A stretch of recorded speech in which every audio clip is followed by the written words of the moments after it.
Jemaat yang terkasih, Shalom. Sebelum pandemi ada satu kebiasaan yang baik yang kita lakukan. Kita boleh mempersiapkan diri memasuki ibadah di dalam pujian, di dalam penyembahan kita. Namun pandemi membuat banyak keterbatasan yang harus kita lakukan. Dan oleh kemurahan Tuhan, kondisi sekarang sudah jauh lebih membaik dan kehadiran jemaat Tuhan juga sudah begitu banyak. Karena itu mari kita boleh terus meningkatkan kualitas ibadah kita. Dan mulai minggu ini kita akan mengaktifkan kembali Singspiration yang dulu pernah kita lakukan. Biarlah waktu beberapa menit sebelum kita masuk ibadah, kita boleh mempersiapkan diri kita memuji Tuhan, kita menyembah Dia, dan ketika masuk ibadah kita boleh dengan sepenuh hati untuk fokus beribadah kepada Tuhan. Mari kita memuji Dia yang adalah Allah kita yang terus setia mengasihi, memeliharakan kita. Yang kasih-Nya yang tidak pernah terhitung, terukur oleh manusia. Kau tetap Allah.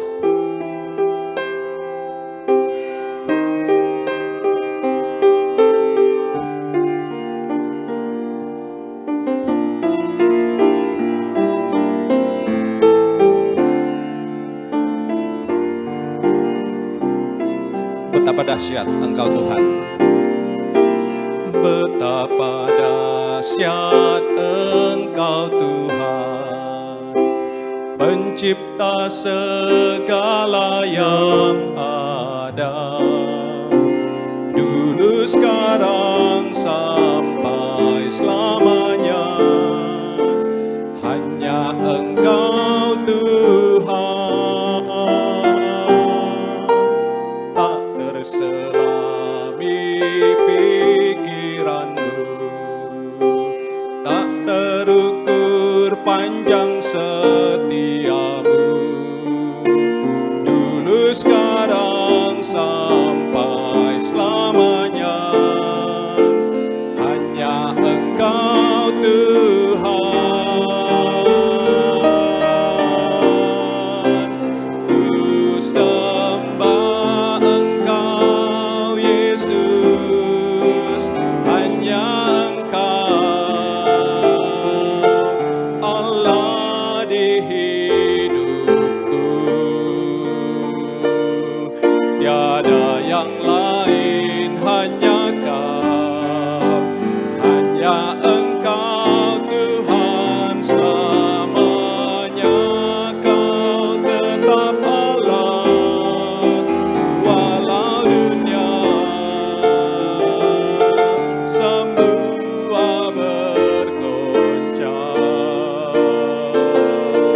tak tergoyahkan. Kau tetap Allah.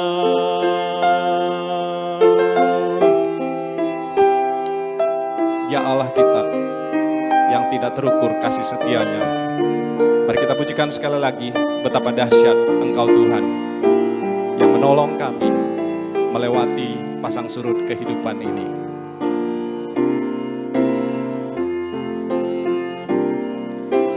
Betapa dahsyat Engkau Tuhan, Pencipta segala yang ada, dulu, sekarang, sampai selamanya. Hanya Engkau Tuhan, tak terselami pikiranmu, tak terukur panjang setiamu, dulu, sekarang, sampai selamanya. Hanya Engkau Tuhan. Ku sembah Engkau Yesus, hanya Engkau Allah di hidupku. Tiada yang lain, hanya Kau, hanya Engkau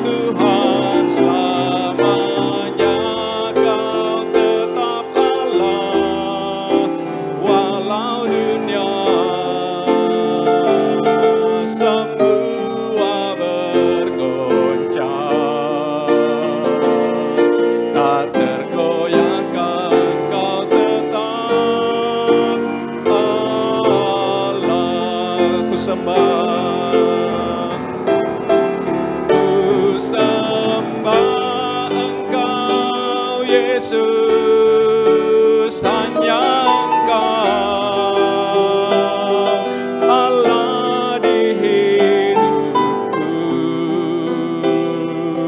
tiada yang lain, hanya Kau, hanya Engkau Tuhan selamanya. Kau tetap Allah walau dunia semua bergoncang, tak tergoyahkan, Kau tetap Allah.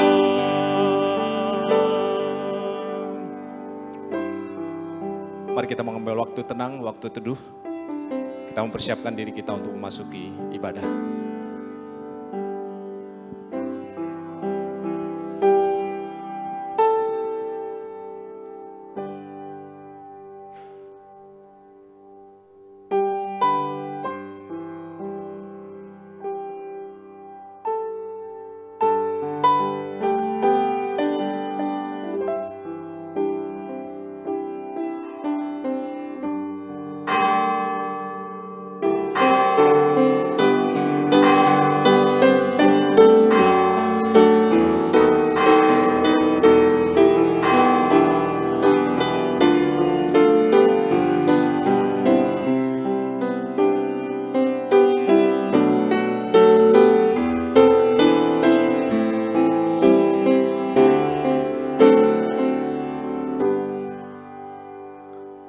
Selamat pagi, Shalom Bapak Ibu saudara sekalian. Bapak Ibu yang berada di rumah, kami juga menyambut dengan sukacita. Kita sungguh bersyukur kita memasuki bulan Oktober di minggu pertama hari ini. Kita juga bersyukur segala sesuatu sudah mulai kembali normal sebelum pandemi. Kita bersyukur hari ini kita boleh juga menyanyikan puji-pujian sebelum kita masuk ibadah, mempersiapkan hati kita untuk menyembah Tuhan, memuliakan Tuhan. Kita sungguh bersyukur kita boleh datang ke rumah Tuhan yang kudus pada pagi hari ini. Biarlah dengan sukacita kita boleh datang untuk boleh menyembah, memuliakan nama Tuhan. Mari kita bangkit berdiri, kita memulai ibadah kita hari ini. Mazmur 71 ayat 19 dan 23 mengatakan demikian. Keadilan-Mu ya Allah sampai ke langit. Engkau yang telah melakukan hal-hal yang besar ya Allah. Siapakah seperti Engkau? Bibirku bersorak-sorai sementara menyanyikan mazmur bagimu. Juga jiwaku yang telah Kau bebaskan. Bapak Ibu saudara sekalian, ketika beribadah, artinya kita berjumpa muka dengan Tuhan. Dan ini adalah satu kesempatan yang sangat spesial buat kita sebagai umat ciptaan Tuhan. Marilah kita dengan sikap yang penuh hormat, penuh penyembahan, kita mau memuji, memuliakan, meninggikan nama Tuhan kita. Kita nyanyikan satu lagu, nyanyi dan bersoraklah.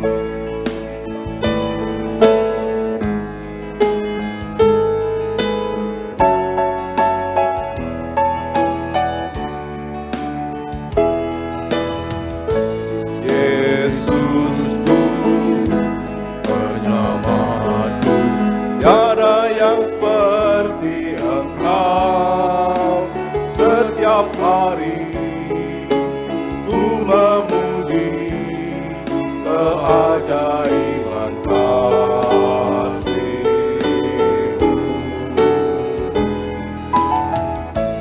Penghibur, pelindung, menara kekuatan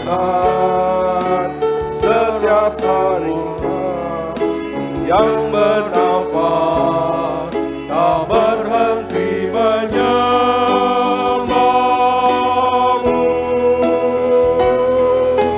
Nyanyi dan bersoraklah bagi Dia, pujian hormat kuasa bagi Raja.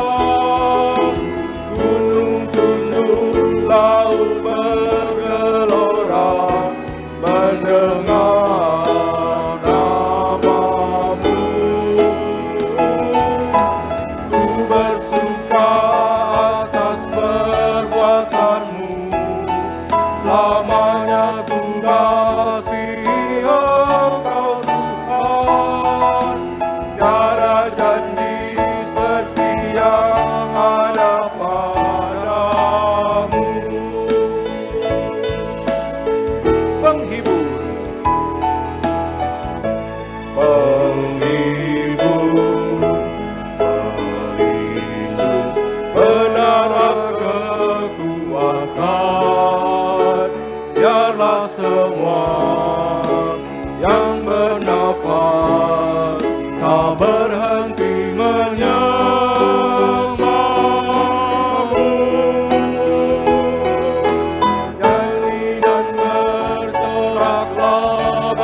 janji seperti yang ada pada, tiada janji seperti yang ada padamu.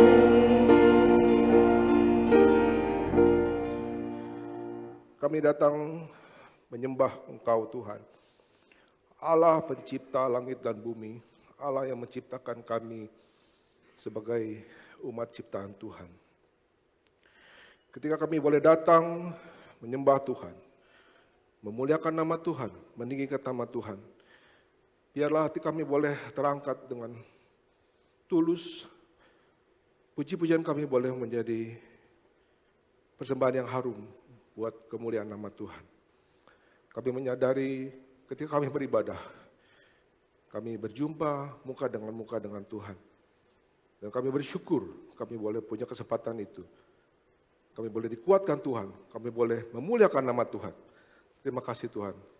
Tuhan mau tolong agar ibadah ini boleh berjalan lancar dan boleh seluruh kemuliaan hanya bagi nama Tuhan. Dalam nama Tuhan Yesus kami berdoa. Amin. Jemaat silakan duduk kembali. Bapak Ibu Saudara sekalian, ketika naik gedung gereja tadi dari bawah, ada satu ayat yang indah, ratapan 3 ayat ke-22 dan ke-23. Tak berkesudahan kasih setia Tuhan, tak habis-habisnya rahmatnya, selalu baru setiap pagi. 2 tahun setengah kita mengalami pandemi dan kita dihantam oleh berbagai persoalan, berbagai tantangan, baik kesehatan, ekonomi, pekerjaan, dan semuanya. Ketika pandemi sudah mereda dan masuk ke tahap endemi, ada satu persoalan lagi yang dihadapi oleh seluruh dunia, yaitu inflasi dan resesi yang akan kita hadapi di tahun-tahun ke depan. Mari kita mengarahkan pikiran kita, hati kita bukan kepada persoalan yang ada di dunia ini, tapi kita melihat bahwa kesetiaan Tuhan yang tak habis-habisnya, selalu baru setiap pagi ada pada kita. Kita mau tetap bersandar pada Tuhan. Kita mau katakan, Tuhan, besar setiamu.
Yang wanita mengatakan,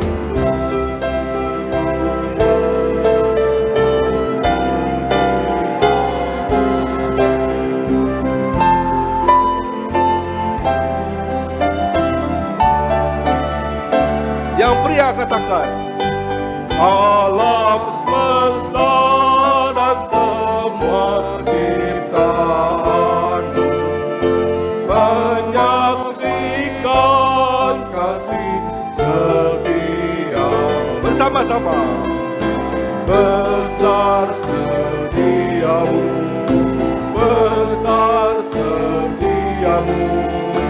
Tiap pagi berikan rahmat baru. Segala yang ku perlu kau sediakan.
besar setiamu, besar setiamu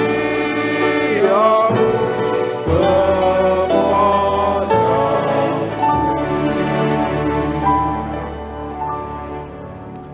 Terpujilah Tuhan yang begitu besar kasih setianya buat kehidupan kita. Bapak Ibu Saudara sekalian, ketika beribadah setiap dalam hari Minggu, kita diberikan kesempatan untuk melakukan pengampunan dosa. Mungkin dari beberapa kita bertanya, kenapa kita harus melakukan pengampunan dosa, meminta pengampunan dosa kepada Tuhan. Ada satu pengalaman menarik ketika saya berada di Australia dan mengantar istri saya kontrol ke dokter, naik mobil dan parkir. Ketika parkir dihadapkan pada dua pilihan, mau parkir yang bayar atau parkir yang gratis di pinggir jalan. Tentu kita pikir karena waktunya sebentar, saya pikir pilih yang gratis di pinggir jalan dan hanya waktunya 2 jam. Tetapi oleh karena satu dan lain hal, pemeriksaannya berjalan lebih lama dari 2 jam dan ketika kembali ke mobil dapat tiket surat cinta, yaitu tilang. Dan dendanya lumayan, 100 sekian dolar. Dan itu ya lumayan berat ya untuk kita bayar. Tetapi saya coba appeal, banding kepada namanya di sana ada revenue NSW ya. Kita banding, kita bilang saya pertama-tama saya bilang saya ngaku salah ya. Saya salah karena sudah parkir lebih dari 2 jam dan saya pakai mobil anak saya, kalau enggak nanti anak saya yang kena potong poin demerit. Jadi saya ajukan reason ya kenapa saya bisa lebih dari 2 jam dan sebagainya. Dan saya kirimkan itu ke sana pakai email dan 1 bulan kemudian dapat jawaban. Jawabannya sungguh, saya waktu baca emailnya agak deg-degan, ini dikasih apa enggak. Tetapi pemerintah sana punya compassion yang begitu besar. Alasannya masuk akal dan sebagainya. Denda yang saya alami itu dibayarkan oleh pemerintah sana. Jadi bukan dihapus tapi dibayarkan. Dan ini satu konsep penebusan yang diaplikasikan di negara tersebut. Dan saya melihat kalau saya bisa bayar, terus ditebus, ibarat dibayarkan oleh mereka, dan hati saya sukacita. Bagaimana ketika dosa-dosa yang tidak bisa saya bayarkan, ditebus oleh Tuhan. Apakah tidak membuat hati saya lebih bersukacita mendengar itu? Ketika saya merenungkan kejadian ini, saya bersyukur atas penebusan, kasih setia Tuhan yang begitu ajaib kepada kita. Dan ketika kita mengaku bersalah, ketika merendahkan hati kita, maka kita akan diberi pengampunan oleh Tuhan.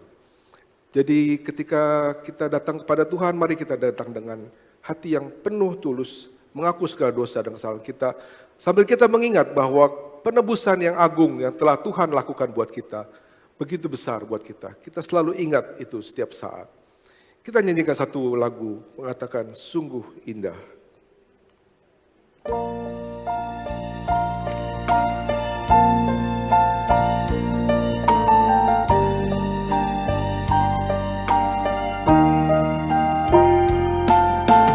Kemanakah aku dapat pergi, menjauhi roh-Mu yang suci, Kau sahabat, dan Kau dekat.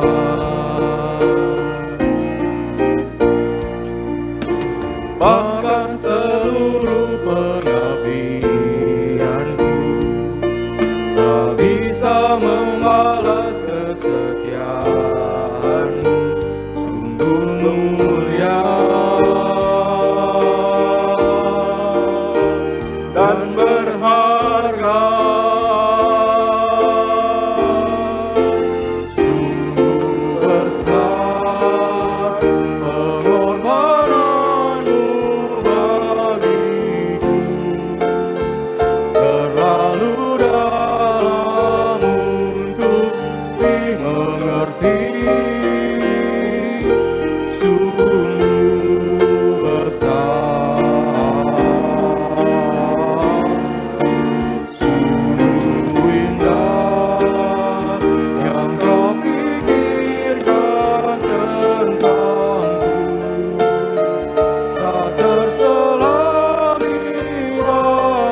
tentangku, tak terselami bagiku. Sungguh indah, Dengan setengah suara kita katakan sungguh besar. besar pengorbananmu bagiku, terlalu dalam untuk dimengerti. Sungguh besar, sungguh indah yang kau pikirkan tentangku, tak terselami bagiku.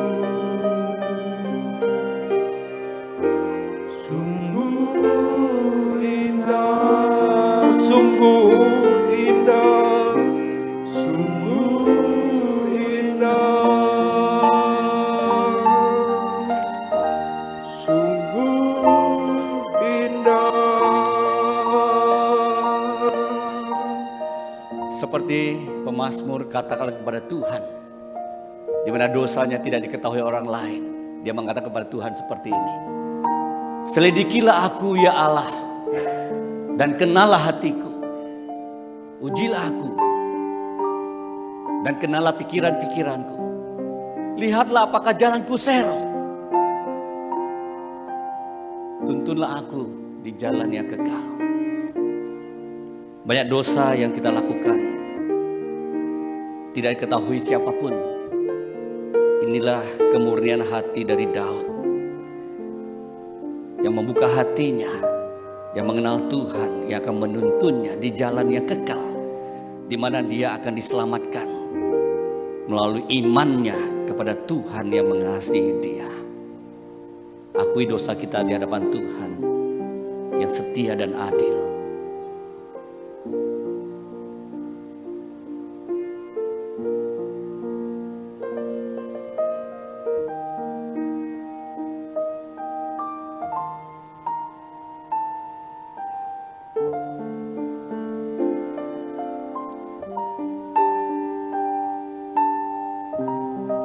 Dengan kuasa, dengan berbagai cara Tuhan kami melakukan dosa.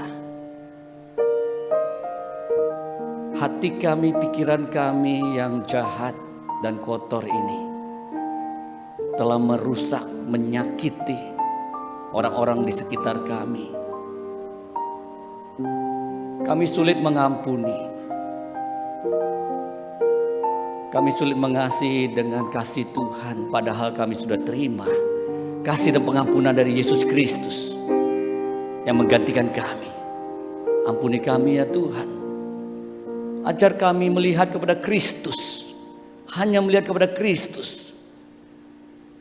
Pada saat kami merasa terlalu jahat, terlalu berdosa, Kristus gantikan kami di atas kayu salib. Kami bersyukur untuk pengampunan dan kasih setia Tuhan kepada kami. Terima kasih ya Bapa, dan bersyukur untuk Roh Kudus yang terlalu setia kepada kami, yang membuat kami harus terus terharu sampai akhir hidup kami. Kepada Roh Kudus yang tinggal dalam hati kami, menyucikan kami, mengingatkan kami pada firman yang kekal, firman yang kudus, yang mengkuduskan kami. Demi Yesus Kristus Tuhan penebus kami berdoa bersyukur. Amin. Aku akan melepaskan mereka dari segala penyelewengan mereka, dengan mana mereka berbuat dosa, dan mentahirkan mereka, sehingga mereka akan menjadi umatku, dan aku akan menjadi Allahnya. Kita naikkan pujian refnya, sungguh indah. Katakan sungguh besar pengorbanan Tuhan. Dengan iman kita naikkan pujian ini.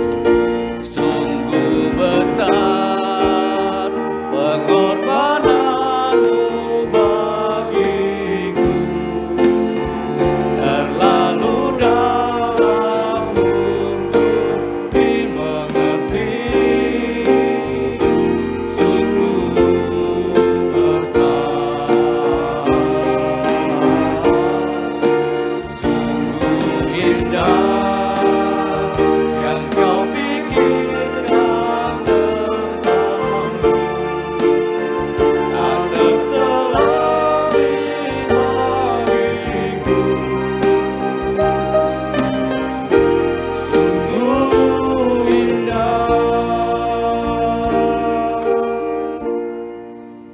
mari kita bersama dengan orang-orang yang sudah diampuni Tuhan. Gereja Tuhan yang kekal, yang disatukan dalam tubuh Yesus Kristus.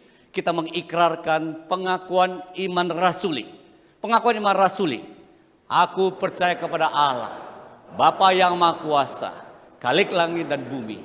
Dan kepada Yesus Kristus, Anak yang tunggal Tuhan kita. Yang dikandung dari Roh Kudus, lahir dari darah Maria, yang menderita sengsara di bawah pemerintahan Pontius Pilatus, disalibkan, mati dan dikuburkan, turun ke dalam kerajaan maut. Pada hari yang ketiga, bangkit dari antara orang mati, naik ke surga, duduk di sebelah kanan Allah, Bapa yang Maha Kuasa, dan dari sana ia akan datang untuk menghakimi orang yang hidup dan yang mati. Aku percaya kepada Roh Kudus, gereja yang kudus dan am, persekutuan orang kudus, pengampunan dosa, kebangkitan tubuh, dan hidup yang kekal. Amin. Silakan duduk jemaat terkasih, kita akan mendengarkan firman Tuhan.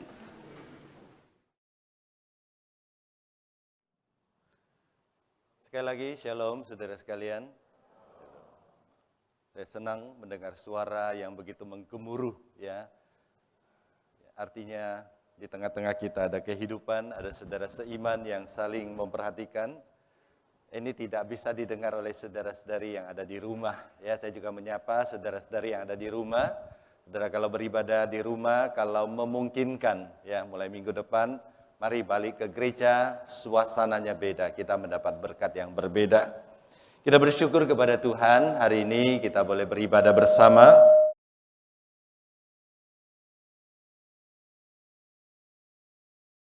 Hari ini kita boleh beribadah bersama dan kita memasuki minggu Oktober. Di bulan Oktober kita merayakan HUT GKY Puri Indah. Oleh sebab itu kita belajar apa artinya komunitas. Gereja sebagai sebuah komunitas yang saling menguatkan, saling melengkapi dan menjadi berkat. Sebelum kita bersama mendengarkan firman Tuhan, mari kita berdoa terlebih dahulu. Bapa di surga, kami mengucapkan syukur dan terima kasih. Pada pagi ini kami masih boleh bersama-sama datang ke hadirat Tuhan, beribadah kepada Tuhan. Ini adalah berkat dari Tuhan. Oleh sebab itu kami kembalikan segala pujian dan hormat tertinggi kepada Engkau. Kami sudah menyanyi, memuji, dan mengagungkan nama Tuhan. Sebentar kami akan membuka dan membaca firman-Mu. Kami percaya Tuhan Roh-Mu hadir di tengah-tengah kami. Kami percaya Tuhan, Engkau akan mengurapi hamba-Mu dan mengurapi setiap saudara-saudari kami yang mendengarkan. Berfirmanlah kepada kami Tuhan, karena hati kami sudah siap sedia. Demi nama Tuhan Yesus kami berdoa. Amin. Saya mengajak saudara membuka satu bagian Alkitab. Hari ini kita belajar tema melengkapi tubuh Kristus. Gereja sebagai tubuh Kristus, bagaimana kita sebagai anggota, boleh saling melengkapi. Efesus pasal keempat ayat 11 sampai kepada ayat ke-16. Efesus pasal keempat ayat 11 sampai kepada ayat ke-16. Saya bacakan untuk saudara sekalian, demikian firman Tuhan. Dan ia ini adalah Yesus Kristus yang setelah mati dan bangkit dari kematian, kembali ke surga, duduk di sebelah kanan Allah. Ialah yang memberikan baik rasul-rasul maupun nabi-nabi, baik pemberita-pemberita Injil maupun gembala-gembala dan pengajar-pengajar. Untuk memperlengkapi orang-orang kudus bagi pekerjaan pelayanan, bagi pembangunan tubuh Kristus. Sampai kita semua mencapai kesatuan iman dalam pengetahuan yang benar tentang anak Allah. Kedewasaan penuh dan tingkat pertumbuhan yang sesuai dengan kepenuhan Kristus. Sehingga kita bukan lagi anak-anak yang diombang-ambingkan oleh rupa-rupa angin pengajaran, oleh permainan palsu manusia dalam kelicikan mereka yang menyesatkan, tetapi dengan teguh berpegang kepada kebenaran di dalam kasih, kita bertumbuh di dalam segala hal ke arah Dia, Kristus yang adalah kepala. Daripadanya lah seluruh tubuh yang rapi tersusun dan diikat menjadi satu oleh pelayanan semua bagiannya, sesuai dengan kadar pekerjaan tiap-tiap anggota, menerima pertumbuhannya dan membangun dirinya dalam kasih. Sampai di sini, saudara sekalian, kita membaca Alkitab. Saudara sekalian, teks kita firman Tuhan hari ini memberitahukan kepada kita bahwa gereja adalah sebuah komunitas. Komunitas seperti apa yang diajarkan oleh firman Tuhan hari ini? Sebelum saya sampaikan apa yang diajarkan firman Tuhan, saya menyampaikan dua pandangan yang salah tentang gereja sebagai sebuah komunitas. Di sini digambarkan gereja itu seperti sebuah piramida. Pendeta berada di paling atas, di bawahnya ada majelis dan ada pengurus dan ada jemaat. Kalau gambar seperti ini, pendeta itu adalah bosnya gereja, pemilik gereja. Dia yang memimpin, memilih pengurus dan majelis, kemudian di bawahnya ada jemaat. Tentu ini bukan gambaran gereja sebagai komunitas yang digambarkan oleh Alkitab.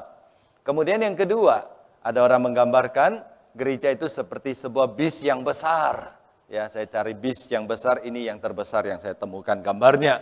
Nah, di depan itu ada pendeta, ada gembala, supir, saudara sekalian ya. Kemudian majelis, jemaat, pengurus, semua duduk manis, duduk pasif di belakang. Tergantung kemana pendeta membawa dia. Jadi mereka tidak berkontribusi sama sekali. Mereka datang, mereka duduk diam, mereka minta dilayani, dan mereka menjadi jemaat yang baik. Ini juga bukan gambaran yang benar tentang komunitas oleh Alkitab. Firman Tuhan hari ini mengajarkan bahwa gereja itu adalah seperti tubuh Kristus. Kristus adalah kepala. Jadi gereja adalah tubuh Kristus dan setiap kita adalah anggota di dalam tubuh tersebut. Dan di surat yang sama, surat Efesus pasal 2 ayat 19 sampai 12, penulis yaitu Rasul Paulus memberikan gambaran yang berbeda tentang gereja. Dikatakan di sana bahwa gereja adalah seperti sebuah bangunan dan Kristus adalah batu penjuru. Batu penjuru adalah salah satu batu yang besar yang di atasnya semua batu itu dibangun, sebuah bangunan itu dibangun.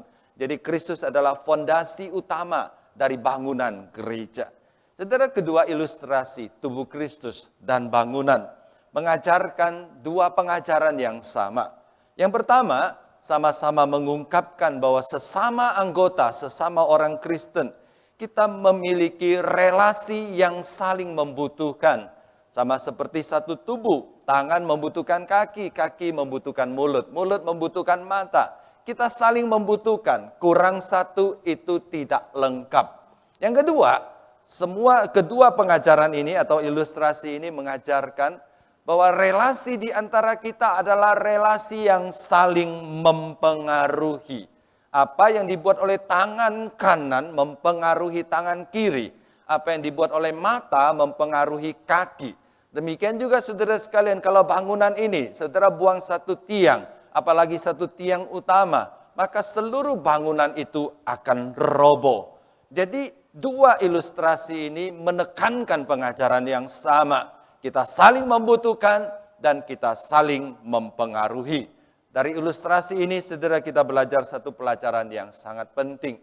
Kita tidak dapat hidup sendiri. Saudara dan saya tidak dapat hidup sendiri. Saudara dan saya tidak dapat berdiri sendiri. Saudara dan saya membutuhkan orang lain.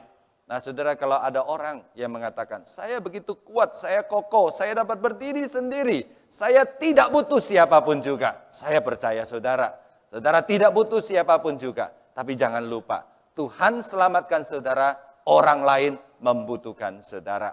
Itulah sebabnya saudara sekalian, kita perlu komunitas, kita perlu gereja. Kita perlu memiliki gereja sebagai komunitas tempat kita bertumbuh bersama. Kita harus saling tolong-menolong, kita harus saling memperhatikan, dan kita harus saling menguatkan. Saudara sekalian, selanjutnya, dari dua ilustrasi yang berbeda ini, kita menemukan masing-masing ilustrasi memberikan penekanan yang berbeda-beda. Nah, di dalam ilustrasi tentang bangunan, kita belajar satu penekanan bahwa komunitas gereja adalah komunitas yang penuh kasih. Komunitas gereja adalah komunitas yang penuh perhatian dan komunitas yang penuh kehangatan. Saudara, bangunan itu adalah lambang sebuah keluarga. Bangunan itu seperti rumah. Rumah itu melambangkan keluarga. Jadi dikatakan gereja itu seperti sebuah bangunan Di sana dikatakan bahwa gereja sebenarnya adalah sebuah keluarga. Oleh sebab itu ada pepatah mengatakan gereja itu adalah keluarga besar kita. Sedangkan keluarga itu adalah gereja kecil kita. Jadi kita semua punya sebuah gereja kecil, keluarga kita masing-masing. Kita semua juga punya sebuah keluarga yang besar, yaitu gereja kita. Kita semua adalah anggota keluarga. Sebagai sesama anggota keluarga, maka Alkitab mengajarkan, maka saudara dan saya harus saling memperhatikan. Saudara dan saya harus saling mengasihi. Saudara, itu gambaran idealnya. Mari kita turun ke bumi. Sekarang kita lihat bagaimana kondisi GKY Puri Indah. Saudara sekalian, kita mau jujur bertanya, apakah GKY Puri Indah adalah sebuah keluarga yang hangat? Apakah saudara merasakan kehangatan ketika saudara beribadah di tempat ini? Apakah GKY Puri Indah kita saling memperhatikan dan saling mempedulikan? Apakah kita saling mengasihi? Saudara sekalian, berbicara sampai di sini, saya teringat tahun lalu ketika COVID-19 sedang merebak, sedang hebat-hebatnya. Saya menyaksikan bahwa sesama jemaat GKY Puri Indah saling memperhatikan, saling menolong, dan saling mempedulikan. Ini sebuah kesaksian yang indah. Kalau jemaat mendengar ada saudara seiman yang terjangkit, langsung semua turut mendoakan. Dan tidak hanya turut mendoakan, saya tahu masing-masing saling mengirimkan makanan, saling membantu, saling memperhatikan, saling mengirimkan obat, bahkan tidak jarang saling mengirimkan tabung oksigen. Pada waktu itu susah dapat oksigen. Saudara sekalian, itulah contoh konkret sebuah gereja. Gereja sebagai satu keluarga. Ada jemaat, ada saudara seiman yang mengalami masalah, musibah, kesulitan. Kita langsung mengulurkan tangan, langsung menolong. Gereja saling memperhatikan, saling menguatkan, dan saling mengasihi. Namun saudara sekalian, saya juga harus jujur. Kita tidak menyangkal bahwa GKY Puri Indah masih jauh dari ideal. Karena pada kenyataannya masih banyak anggota jemaat yang tidak mendapatkan perhatian dan kepedulian yang cukup. Ada orang sudah datang ke gereja lama, tapi tidak mendapatkan perhatian, tidak merasakan kehangatan seperti yang digambarkan oleh Alkitab. Tidak merasa dikasihi, tidak merasa dipedulikan. Nah, ada cerita di sebuah gereja. Waktu itu pendeta lagi berkhotbah. Ketika pendeta sedang berkhotbah, tiba-tiba pintu di belakang dibuka. Ada seorang ibu datang terlambat. Nah, ibu ini datang dengan sepatu hak tinggi. Kemudian pakaian gaun pesta seperti mau ke pesta. Ditambah dengan sebuah topi yang tinggi. Lebih tinggi dari topi Ratu Elizabeth, saudara sekalian.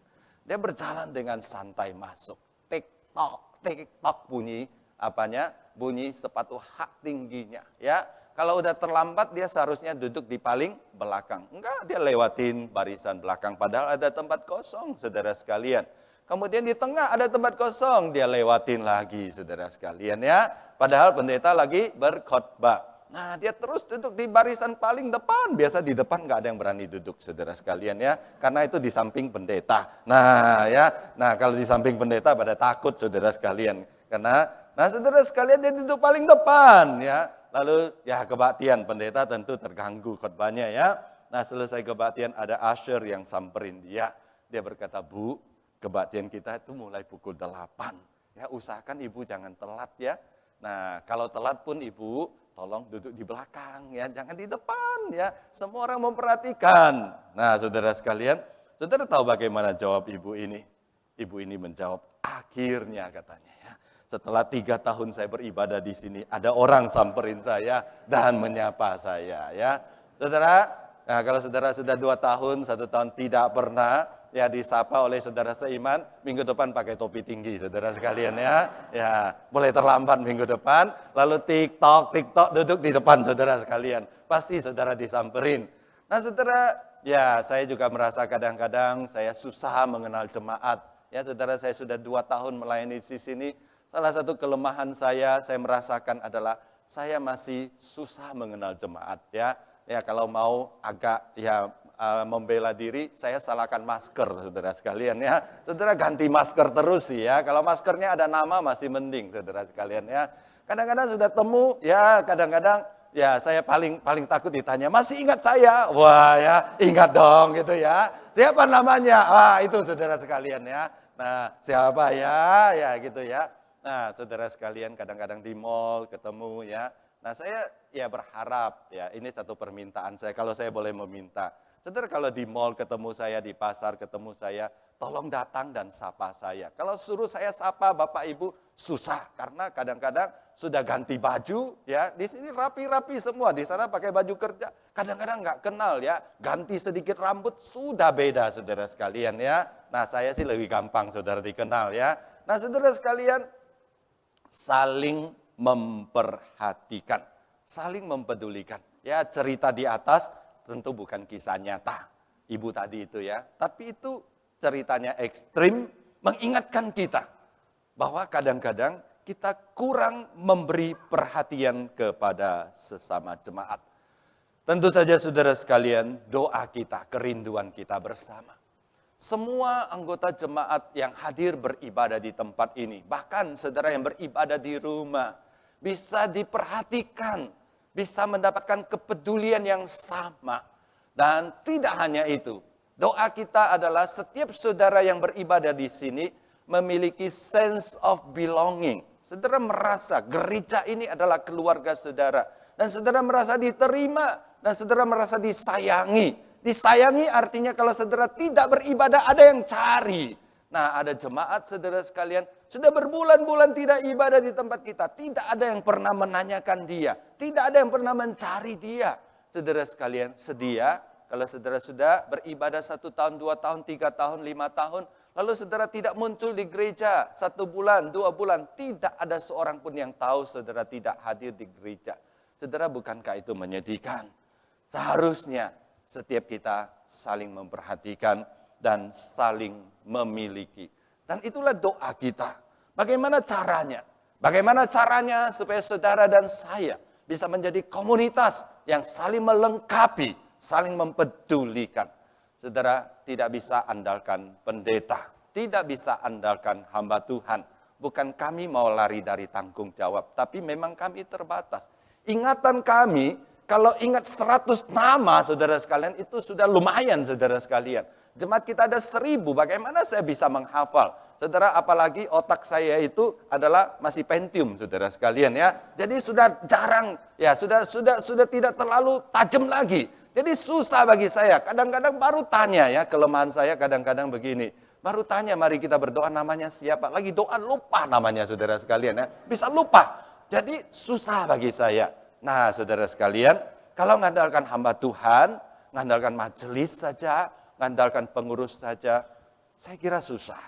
Jadi kita perlu belajar untuk semua aktif, semua saling memperhatikan. Itulah penekanan dari ilustrasi kedua kita hari ini. Ilustrasi kedua berkata bahwa kita ini adalah tubuh Kristus.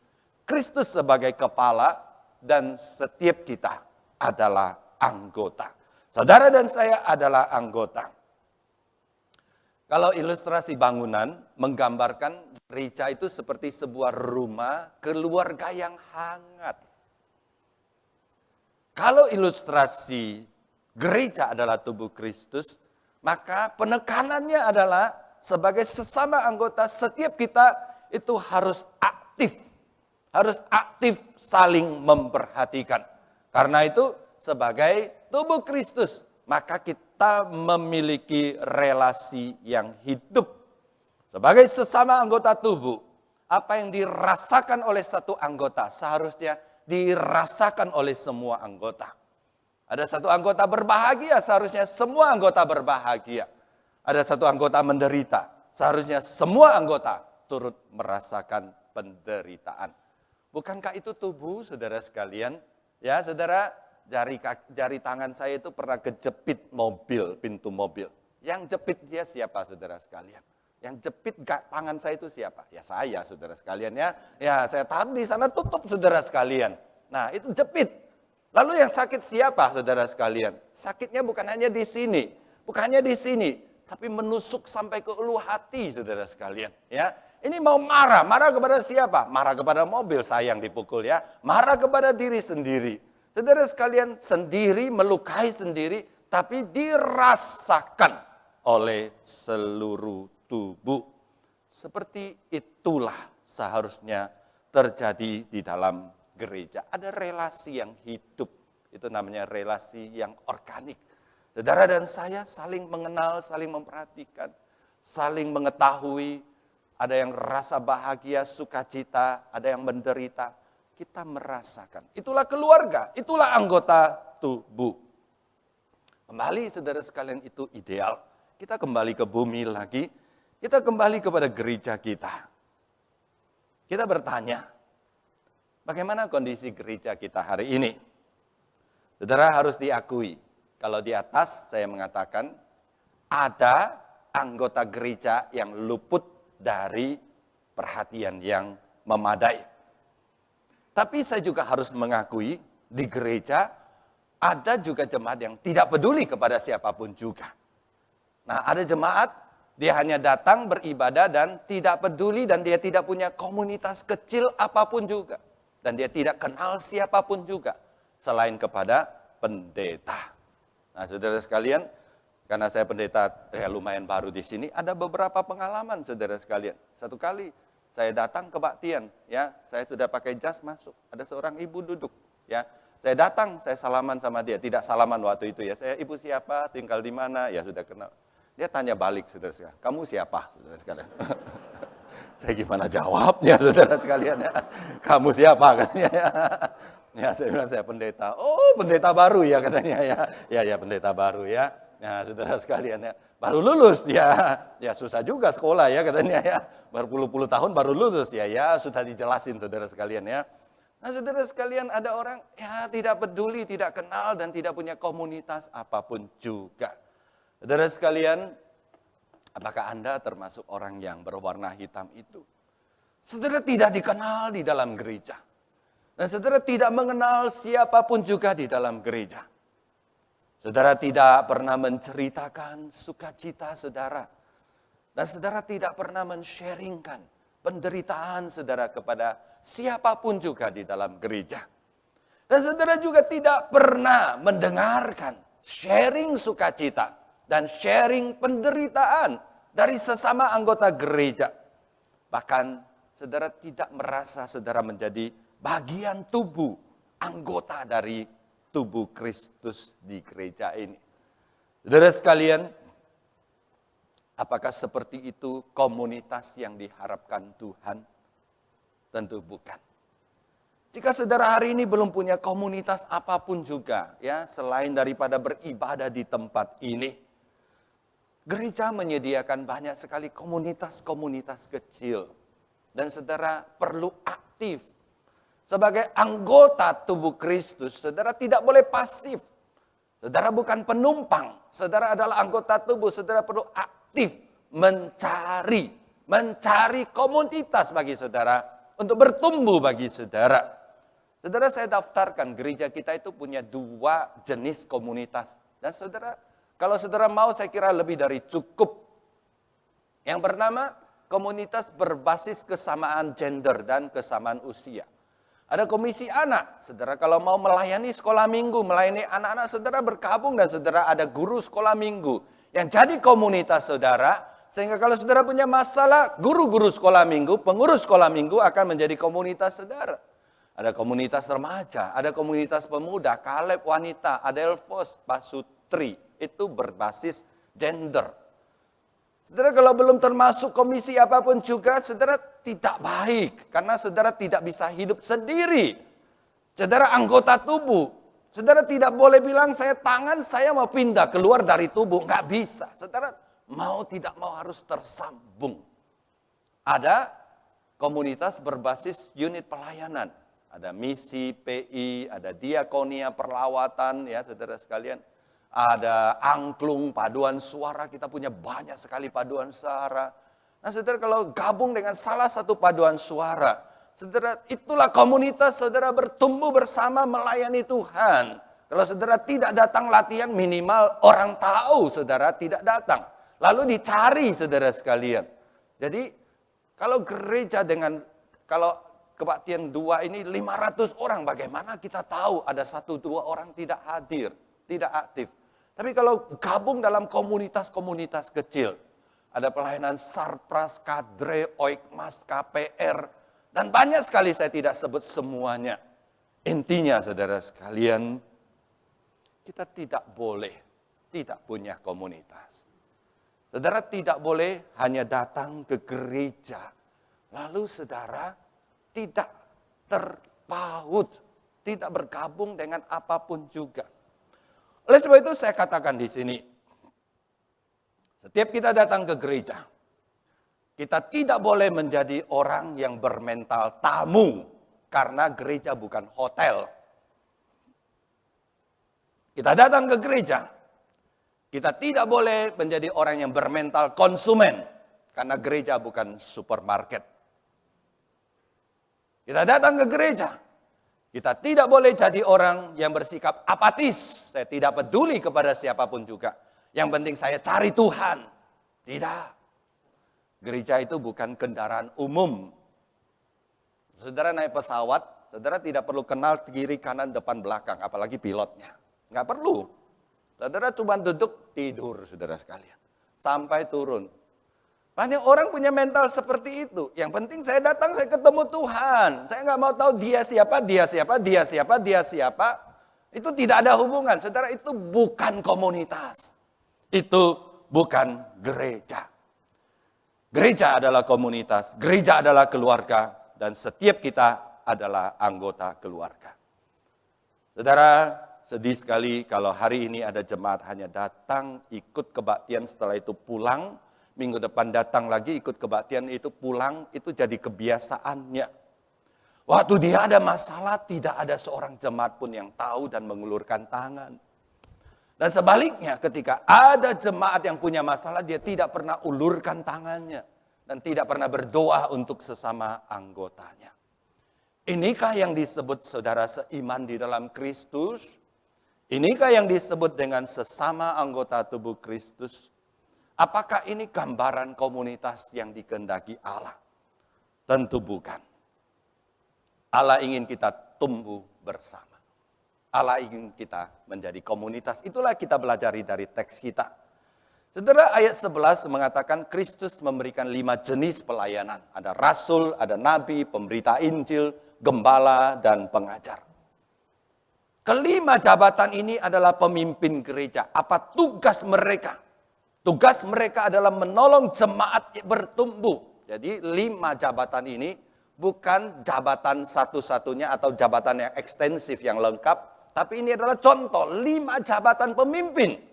Pemimpin di dalam gereja adalah menolong jemaat untuk bertumbuh. Dan yang menarik, ketika kita baca, pertumbuhan di dalam jemaat itu bukan pertumbuhan secara individual.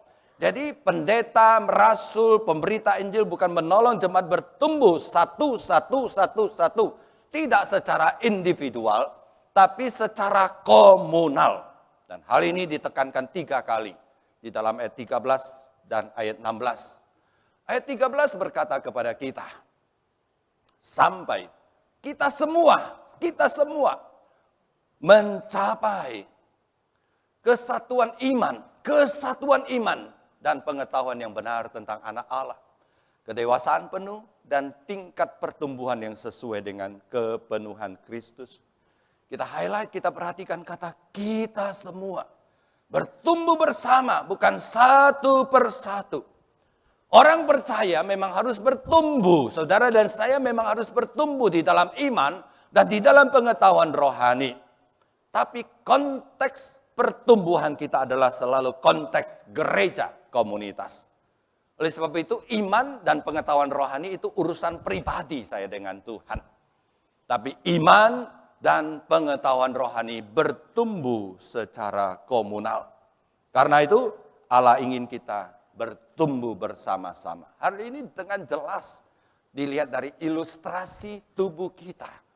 Kalau tubuh kita itu bertumbuh, maka harus bertumbuh secara proporsional. Saudara bisa bayangkan, kalau satu anak bayi dia bertumbuh cuma kakinya saja, saudara sekalian. Kakinya sudah 1 meter, tapi badannya masih 30 cm, saudara sekalian. Itu jadi apa? Tangannya saja yang bertumbuh, kakinya tidak bertumbuh, badannya tidak bertumbuh. Tuhan ingin supaya kita bertumbuh bersama. Kalau saudara sudah bertumbuh dan lihat orang belum bertumbuh, jangan sombong dan jangan bangga. Karena itu bukan kehendak Tuhan. Kehendak Tuhan adalah kita bertumbuh bersama. Saudara, konsep yang sama diulangi 2 kali di ayat 16. Di ayat 16 kita melihat ada kombinasi antara komunal dan individual. Daripadanya tersusun seluruh tubuh. Jadi berbicara tentang seluruh tubuh. Kalau bertumbuh itu harus seluruh tubuh. Kita bersama-sama. Saudara tidak bisa bilang saya sendiri saja di gereja. Nggak bisa. Kita ini satu gereja. Kemudian yang tersusun rapi menjadi satu pelayanan oleh semua bagiannya. Lalu di sana ditekankan juga tiap-tiap anggota sesuai dengan kadar. Jadi saudara sekalian, iman, pengetahuan rohani itu memang urusan pribadi kita dengan Tuhan. Tapi kita perlu komunitas, kita perlu bertumbuh bersama. Kalau kita bertumbuh bersama saudara sekalian, maka kita akan menjadi lebih kuat. Saudara lihat, kenapa pohon-pohon besar yang tinggi di dalam hutan rimba, itu kena angin sebesar apapun juga tidak akan tumbang. Kenapa? Karena mereka punya banyak sekali pohon-pohon yang saling melindungi. Tapi kalau satu pohon saja, setinggi sebesar apapun juga kena badai, dia tetap tumbang. Seperti itulah saudara dan saya, Allah ingin kita bertumbuh bersama. Dan kehendak Allah adalah di dalam gereja kita. Tidak ada anggota yang tidak dipedulikan.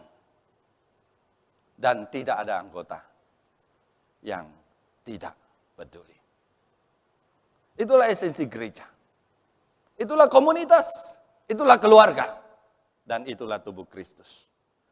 Sama seperti satu keluarga, kalau keluarga ada ayah, ibu, anak, dan cucu. Ya, ayah, ibu, anak, cucu semua punya kehidupan sendiri. Tapi namanya keluarga, ya tumbuh bersama. Makan bersama, minum bersama, tidur bersama, aktif bersama. Punya kebahagiaan bagi bersama, punya penderitaan tanggung bersama. Itu keluarga. Keluarga yang sehat. Keluarga yang sehat, tidak ada satu anggota pun tidak dipedulikan dan tidak ada satu anggota pun yang tidak peduli. Dan Tuhan ingin kita seperti itu. Saudara, minggu depan kita merayakan HUT ke-31 GKY Puri Indah. Momen yang tepat bagi kita untuk merenungkan mengapa Tuhan dirikan GKY Puri Indah. Saya percaya bukan kebetulan, Kristus selamatkan saudara dan saya lalu menempatkan kita di dalam GKY Puri Indah. Kristus ingin kita menjadikan GKY Puri Indah sebagai keluarga rohani kita. Dan setiap kita adalah anggota GKY Puri Indah, anggota tubuh Kristus di tempat ini. Kita saling membutuhkan, kita saling memperhatikan, kita saling mempedulikan. Oleh sebab itu sekali lagi saya katakan saudara sekalian, jangan lagi datang ke gereja dengan mental tamu. Jangan lagi datang ke gereja dengan mental konsumen. Jangan lagi datang ke gereja dengan sikap apatis. Kita ini tubuh Kristus. Kita ini saling mengasihi, saling mempedulikan. Kalau saudara hari ini sudah punya salah satu atau dua komunitas atau beberapa komunitas, saudara aktiflah, teruslah melayani di sana, teruslah beraktivitas di sana. Karena di komunitas kita bisa saling mengasah, saling mengasuh, dan saling mengasihi. Tapi kalau saudara hari ini belum punya komunitas apapun juga, dorongan saya kepada saudara sekalian, saudara tidak bisa hidup seperti itu. Kalau mau jadi orang Kristen yang benar. Orang Kristen yang benar harus punya minimal satu komunitas, di mana saudara cantolkan diri, saudara perhatikan orang lain dan saudara diperhatikan orang lain. Saudara butuh orang lain untuk memperhatikan saudara. Kalau saudara sekali lagi saya katakan, saudara merasa diri begitu kuat, saudara berkata, saya kuat, saya tidak perlu diperhatikan. Saya percaya saudara kuat dan saya percaya saudara tidak perlu diperhatikan. Tapi pesan firman Tuhan, karena saudara kuat, saudara perlu memperhatikan orang lain. Ada orang lain butuh saudara untuk memperhatikannya. Allah menempatkan kita di dalam gereja ini supaya saling membangun, saling mengasihi. Tuhan memberkati kita. Mari kita berdoa.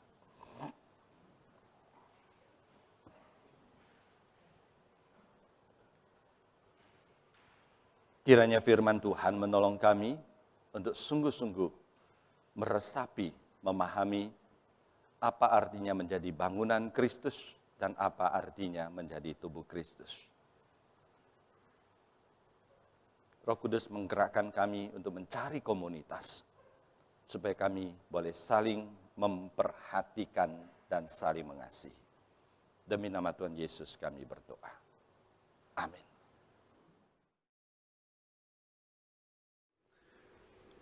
Jemaat sekalian, kita diberi kesempatan untuk memberikan persembahan syukur kita kepada Tuhan. Anda diberikan kesempatan untuk boleh scan QR, dan kemudian kita akan, setelah scan QR, kita akan menyanyikan satu pujian. Aku membangun umat perkasa.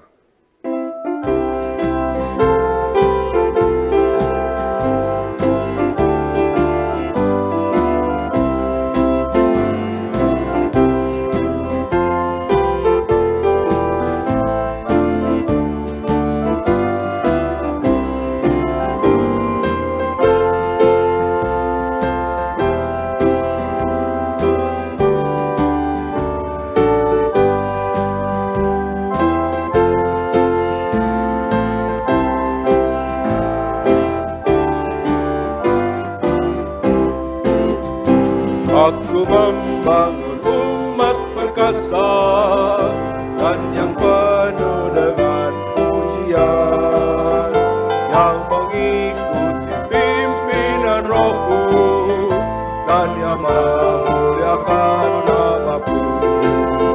Bangunkanlah gereja-Mu, agar kami diteguhkan. Satukanlah kami ini dalam tubuh Anak-Mu. Aku membangun umat perkasa dan yang penuh dengan pujian, yang mengikuti pimpinan Rohku dan yang memuliakan. Bangunkanlah gereja-Mu, agar kami diteguhkan. Satukanlah kami ini dalam tubuh Anak-Mu. Bangunkanlah, bangunkanlah gereja-Mu, agar kami diteguhkan. Satukanlah kami ini dalam tubuh Anak-Mu.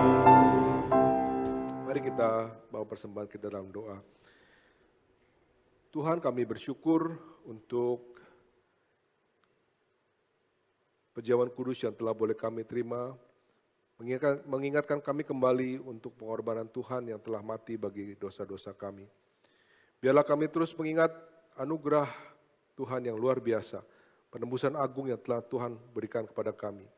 Ampuni kami kalau kami seringkali taken for granted, seringkali menganggap remeh tentang keselamatan ini Tuhan. Kami menyadari bahwa sungguh besar pengorbanan-Mu bagi kami. Tidak terpahami bagi pikiran kami. Tuhan, kami juga bersyukur untuk jemaat GKY Puri yang Tuhan berdirikan di gereja kami di sini. Biarlah jemaat Puri ini boleh menjadi jemaat yang boleh bersatu, jadi satu komunitas yang boleh memuliakan nama Tuhan. Seperti firman Tuhan yang telah kami dengar pada hari ini. Kalau pada hari ini juga kami boleh memberi persembahan syukur, kami menyadari bahwa berkat Tuhan selalu berlimpah atas kehidupan kami, dan kami boleh mengembalikannya untuk pekerjaan Tuhan. Terima kasih Tuhan, kami mau serahkan semuanya untuk kemuliaan nama Tuhan. Dalam nama Tuhan Yesus kami berdoa. Amin. Jemaat silakan duduk kembali. Betapa hatiku Terima kasih Yesus. Salam jemaat yang terkasih dan selamat datang bagi Bapak, Ibu, Saudara yang baru pertama kali mengikuti ibadah kami. Pada kebaktian minggu depan, kita akan merayakan ulang tahun gereja yang ke-31 dengan tema We Need Thee for Unity. Jemaat dihimbau untuk memakai pakaian batik. Mari kita datang mengungkapkan rasa syukur kita kepada Tuhan. Pada hari Minggu, tanggal 16 Oktober, gereja akan mengadakan bakti sosial donor darah. Bagi Bapak Ibu yang ingin mengikuti donor darah, dapat menuju ruang bimbel mulai pukul 9.30. Kiranya pelayanan kita memberkati banyak orang yang membutuhkan. Berikut kami infokan kegiatan gereja. Ku persembahkan hanya ini Tuhan, permohonanku terimalah Tuhan, persembahanku, pakailah hidupku sebagai alatmu seumur hidupku.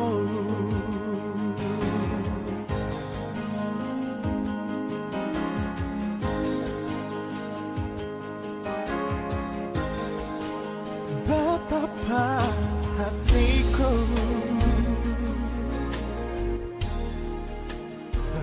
Untuk info selengkapnya dapat dilihat di Warta Gereja yang dibagikan dan Instagram GKY Puri. Tuhan Yesus memberkati.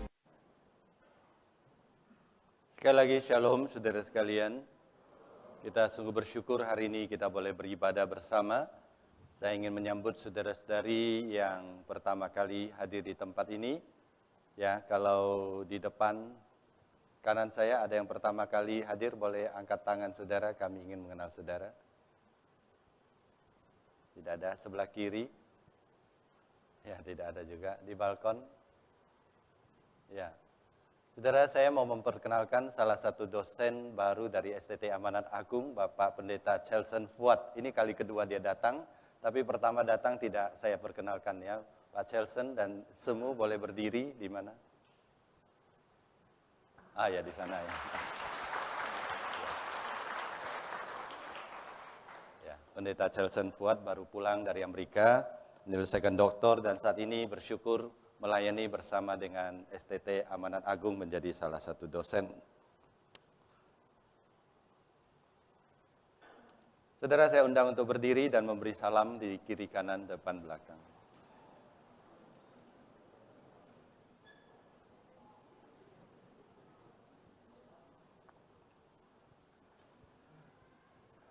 Terima kasih, silakan duduk. Minggu depan kita akan merayakan hari ulang tahun ke-31 GKY Puri Indah.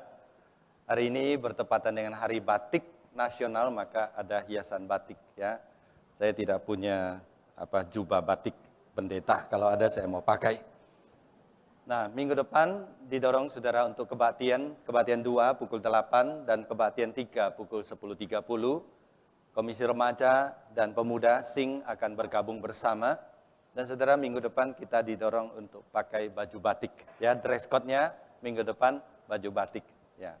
Kalau saudara tidak punya batik, pakai biasa, nggak apa-apa. Ya, jangan karena tidak batik tidak datang ke gereja. Ya, asal saudara pakai baju, ya nggak apa-apa.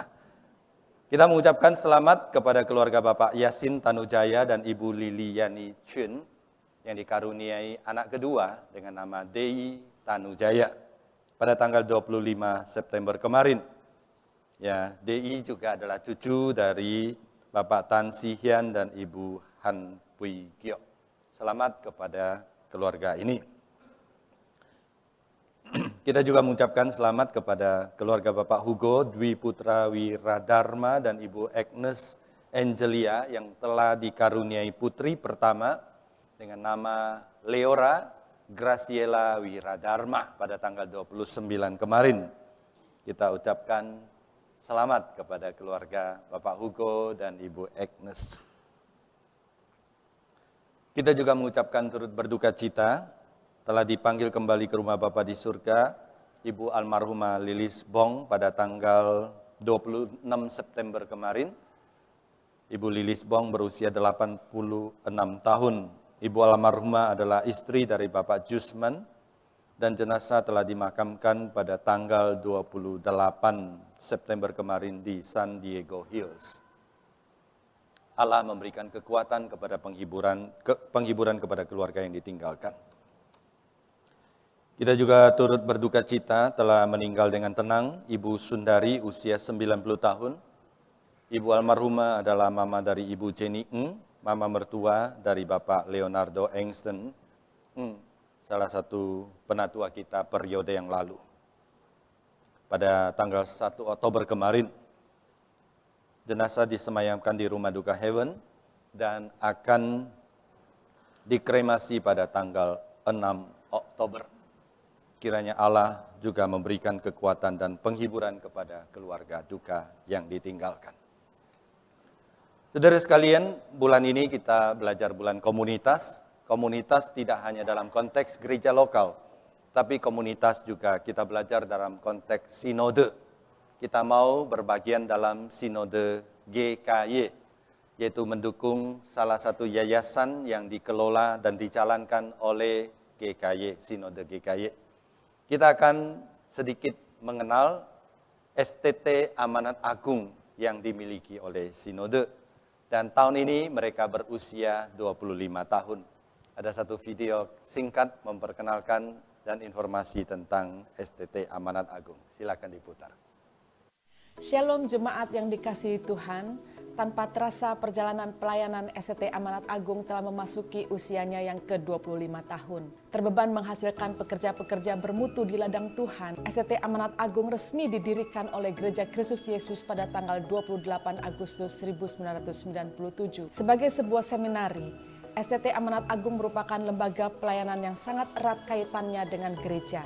Kebutuhan dana yang besar bagi pendidikan calon-calon hamba Tuhan ini sesungguhnya tidak dapat dilepaskan dari dukungan gereja dan jemaat yang melihat pentingnya pekerjaan pelayanan ini. Jika saat ini STT Amanat Agung telah banyak menjadi berkat bagi gereja dan lembaga Kristen di Indonesia dalam memenuhi kebutuhan akan hamba-hamba Tuhan, itu semua berkat dukungan dari banyak pihak.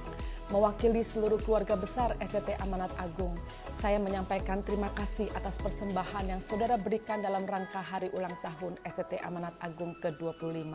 Tuhan memberkati. Saudara sekalian, Sinode GKY memutuskan dalam rangka HUT ke-25 STT Amanat Agung kita akan memberikan kado kepada STT Amanat Agung. Kado yang terbesar tentu dukungan doa kita untuk STT Amanat Agung. Jadi nanti kita akan berdoa untuk STT Amanat Agung. Tapi kado yang tidak penting juga merupakan persembahan khusus untuk STT Amanat Agung. Ya, memang tadi ada QRIS code, tapi majelis memutuskan kepada jemaat untuk memberikan dukungan khusus, persembahan khusus dengan men-scan QRIS code GKY Puri Indah. Ya, kalau saudara mau memberikan persembahan sekarang, boleh persembahan sekarang. Dengan ditambah angka 25 di akhir. Ya, saudara boleh memberikan persembahan, dukungan, kado kepada STT Amanat Agung. Nah, persembahan juga bisa dengan tunai, di dalam amplop nanti ditulis, dikasih keterangan persembahan STT AA. Dan dibuka sampai tanggal 9 Oktober, minggu depan, saudara sekalian. Nah, setelah dana ini, persembahan ini terkumpul, maka gereja, majelis akan menyerahkan secara kumulatif atas nama GKY Puri Indah kepada STT AA. Ya, majelis akan menggenapinya dan kemudian ya majelis juga akan ya memperhatikan ini angka representatif juga untuk ya GKY Puri Indah, saudara sekalian ya. Jadi ini kira-kira representatif tidak persembahan dari GKY Puri Indah. Saudara, saya sangat mendorong saudara untuk memberikan persembahan dukungan kepada STT Amanat Agung. STT itu kalau diibaratkan industri itu adalah pabrik mencetak hamba-hamba Tuhan. Ya, jadi gereja sangat tergantung kepada hamba Tuhan. Kalau STT-nya bagus, hamba Tuhannya bagus, gereja maju. Ya, kalau STT tidak kita dukung, maka itu hulunya. Itu adalah tempat bagi kita untuk mendapatkan berkat. Ya, saudara pulang doakan.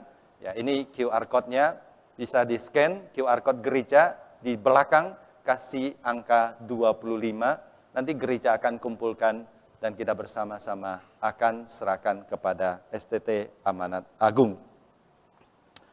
Demikian warta saudara sekalian, saya undang saudara berdiri dan kita bersama-sama datang ke hadirat Tuhan. kita berdoa untuk STT Amanat Agung. Mari kita berdoa. Kami bersyukur dan berterima kasih Tuhan memimpin dan memberkati kami, menempatkan kami dalam komunitas tidak hanya dalam satu gereja, tapi dalam satu sinode. Kami bersyukur untuk STT Amanat Agung yang Tuhan dirikan 25 tahun yang lalu, dan dari STT ini sudah menghasilkan begitu banyak hamba Tuhan yang sudah diutus ke berbagai penjuru Indonesia, bahkan sampai ke luar negeri untuk melayani Tuhan, melayani jemaat Tuhan. Kami bersyukur untuk para alumni, kami bersyukur untuk begitu banyak dosen yang Tuhan utus dan melayani menjadi pengajar di STT Amanat Agung. Kami berdoa bagi Ibu Rektor, bagi para pimpinan, para ketua, wakil ketua, dan juga dosen. Tuhan berkati supaya setiap dosen, setiap staf, dan setiap karyawan boleh diberikan kekuatan dan hikmat melayani yang terbaik untuk kemuliaan nama Tuhan. Kami juga berdoa bagi para mahasiswa dan juga berkati mereka, supaya mereka memiliki hati seorang hamba yang terus dididik, dibentuk, dan kelak boleh menjadi hamba-hamba yang setia yang dipakai oleh Tuhan untuk memuliakan nama Tuhan. Kami juga bersyukur untuk fasilitas yang Tuhan sudah berikan kepada kami. Kami berdoa Tuhan, Engkau terus menolong bagi dana yang kami butuhkan untuk menjalankan STT ini. Kami percaya Tuhan, Engkau pemilik STT ini, Engkau yang akan mencukupkan kebutuhan kami. Engkau juga yang akan menggerakkan saudara-saudari kami dari GKY Puri Indah yang mempersembahkan dananya, mempersembahkan uang yang Tuhan titipkan kepada mereka untuk disalurkan kepada STT AA. Terima kasih Tuhan. Kami berdoa Tuhan menyerahkan STT ini sepenuhnya ke dalam tangan Tuhan. Pagi ini kami juga menyerahkan hamba-Mu, jemaat Tuhan, ke dalam tangan Tuhan. Tuhan bantu kami Tuhan. Kami berdoa bagi jemaat yang sedang bergumul dengan sakit penyakit, dengan berbagai macam kesulitan dan masalah, dengan berbagai macam pergumulan di dalam kehidupan. Tuhan, Engkau mengenal dan mengetahui kami lebih daripada kami sendiri. Tuhan, tolong kami. Tuhan, Engkau kirim orang-orang komunitas di sekitar kami untuk menolong kami, mengulurkan tangan kami, meringankan beban kami. Dan Tuhan juga gerakkan kami untuk mengulurkan tangan dan meringankan beban sesama saudara seiman kami. Supaya kami nyata-nyata terlihat sebagai satu komunitas yang hidup, yang memuliakan nama Tuhan. Terima kasih, kami persembahkan kembali kemuliaan dan hormat kepada Tuhan. Demi nama Tuhan Yesus kami berdoa. Amin. Kita kembalikan pujian dan hormat tertinggi kepada Allah di surga. Doksologi. Puji Allah Bapa Putra, puji Allah Roh Kudus, ketiganya yang esa, pohon selamat sumber berkat. Amin.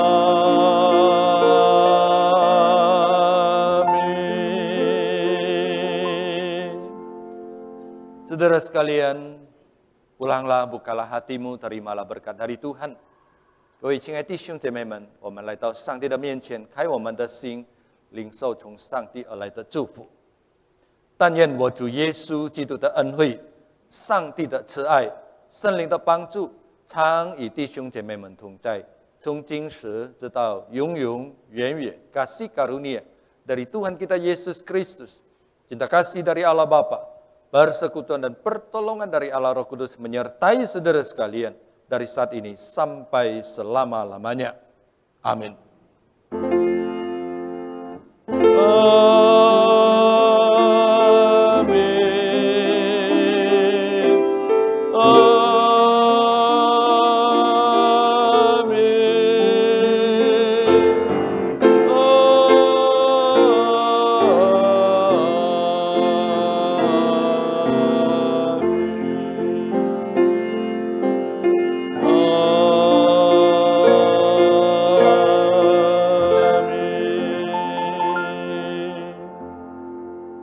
Silakan duduk. Saat teduh kebaktian selesai, Tuhan memberkati saudara sekalian.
Tuhan.